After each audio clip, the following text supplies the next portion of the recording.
Sí, pareciera la palabra mágica, pero digo, no, digo, lo que estábamos señalando es que hay un entramado efectivamente mafioso que funcionó durante los años del macrismo, incluso un par de años antes ya se había puesto en funcionamiento, porque el lofer no nace con el macrismo, el macrismo institucionaliza, le da carácter de política de Estado al lofer, pero el lofer nace antes, digamos, del continente. Y bueno, ese poder judicial es el que, reitero lo que estábamos diciendo, es el que quiere además avasallar a los otros poderes del Estado, que son precisamente los elegidos por el pueblo, es decir, por la soberanía popular. Y ustedes me decían, o me preguntaban cómo podemos avanzar en este sentido, cómo se puede resolver este problema, que es un problema muy severo, porque ya no se trata solo del lofer, que es la forma de persecución contra los gobiernos populares, sino también de cogobernar y fundamentalmente poner piedras en el camino para impedir el desarrollo de una política económica independiente y de carácter inclusivo. Bueno, yo creo que lo primero que hay que hacer es instalar esto en la agenda de la sociedad, es decir, que no sea una discusión de círculos áulicos de la política o del propio Poder Judicial. En segundo lugar, hay que abandonar la idea que probablemente tuvo el gobierno inicialmente de la autodepuración del Poder Judicial. No existe la posibilidad de la autodepuración. Yo me acuerdo en el gobierno, ya que hablábamos de los 38 años de democracia, en el gobierno de Alfonsín, cuando se inició el proceso de juzgamiento a las juntas militares, el primer mes Alfonsín intentó que se llevara adelante a través del Consejo Superior de las Fuerzas Armadas. Y fue imposible, entonces tuvimos que modificar el Código de Justicia Militar para poder lograr que estos juicios se llevaran adelante en la justicia civil, y es lo que terminó ocurriendo, se llevaron adelante en la Cámara Federal. Bueno, hay que abandonar la idea de la autodepuración. ¿Qué significa esto? Bueno, que hay que crear un gran debate nacional sobre esta cuestión, involucrar a todos los sectores de la sociedad, mostrar, como se hizo con la CONADEP, bueno, en este caso, mostrar a través de este mecanismo cómo funciona este Poder Judicial, con qué está comprometido. Me refiero, reitero, al de Comodoro Pi, porque tampoco me gusta la generalización. ¿Y la Corte Suprema? Bueno, y forma parte de ese tramado.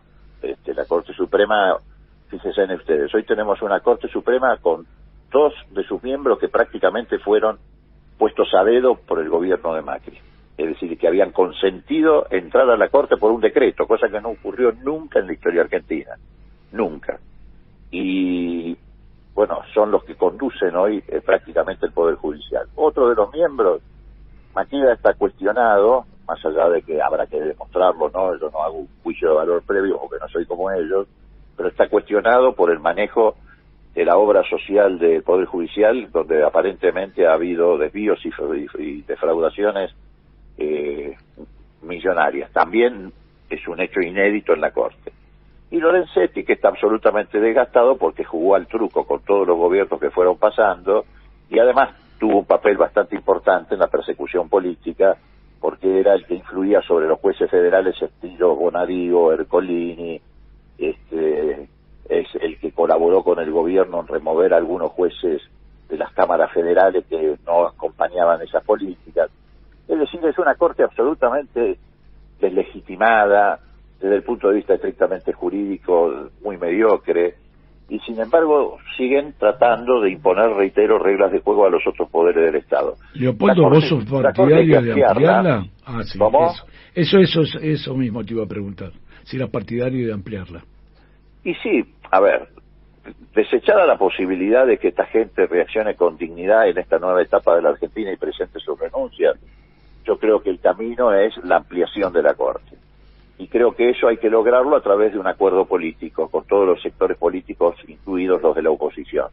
¿Por qué digo esto? Porque efectivamente no tenemos las mayorías necesarias en la Cámara para a practicar la ampliación. Sí, la ampliación se hace por mayoría simple. Lo que no hay después, posteriormente, es mayoría suficiente, porque se hacen falta los 2/3 para designar a los nuevos miembros de la Corte.